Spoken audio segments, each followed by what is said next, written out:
In this video, I'm going to do the mathematical analysis of the forces on a person when standing in an elevator under different circumstances.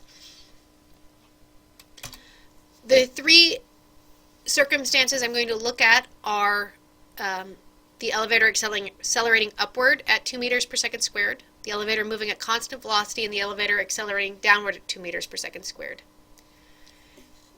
In each case, I'm going to let up be positive.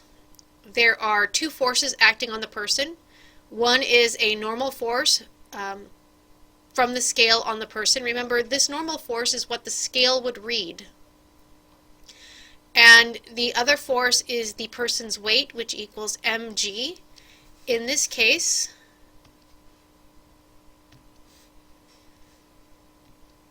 that's going to be 60 kilograms times 10 meters per second squared, or 600 newtons.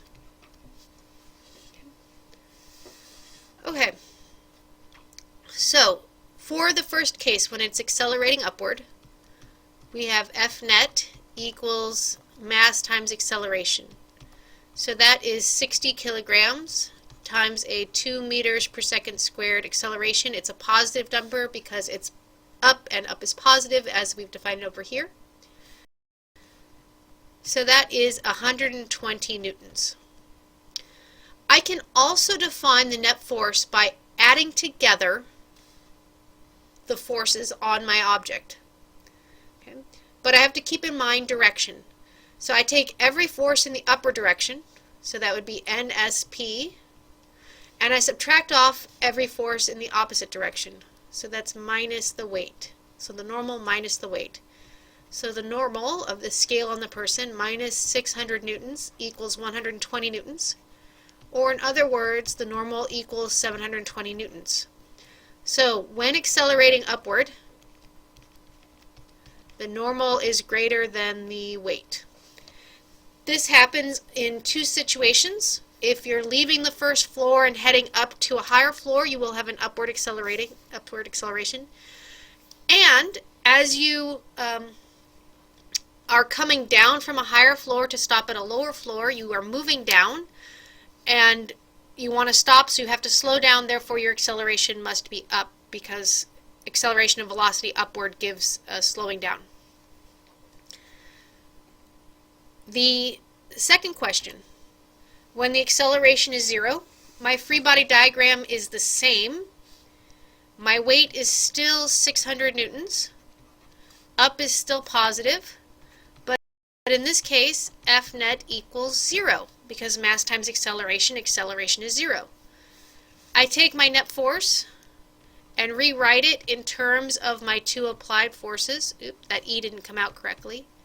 That has to equal 0. So the normal minus 600 newtons equals 0, so the normal equals 600 newtons. So when the acceleration is 0, the normal equals the weight. This can happen under two situations. One, I'm stopped and I have no intention of moving anytime soon. The other one is I'm moving with constant velocity. The third situation, I have an acceleration that is downward of 2 meters per second. I'm still going to define up as positive. I still have a normal force upward, and I have a 600 Newton weight downward. I let F net equal MA. So that's 60 kilograms multiplied by a negative 2 meters per second squared. And that negative is because the acceleration is downward, and I've defined up as positive. So that's a negative 120 newtons. I can again redefine net force in terms of the forces acting on the object. So that's the normal minus the weight. So that's NSP minus 600 newtons.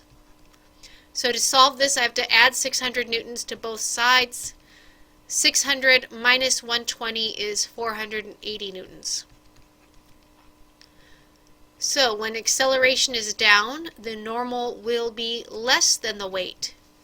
This can again happen under two situations. if I start at an upper floor and am heading downward, right as I begin, I am moving down but speeding up. That would give me acceleration downward. The other option is if I'm moving up but slowing down. So I've left the first floor and I'm now arriving at the third floor. I have some velocity. I'm going to zero velocity. Therefore, my acceleration must oppose the direction of the velocity. Velocity is up, so acceleration must be down. Here is a slide that summarizes when the normal is greater than the weight, when it is equal to the weight, and when it is less than the weight. It is common to think that you see two forces that are equal and in opposite directions, like the normal and the weight that we saw here. They're equal, they're opposite, they must be a third law force pair. But notice only one of these has an equal sign. Therefore, it is not a third law force pair. The fact that they are equal and opposite is directly dependent on the fact that the acceleration is zero, which is a statement about Newton's second law.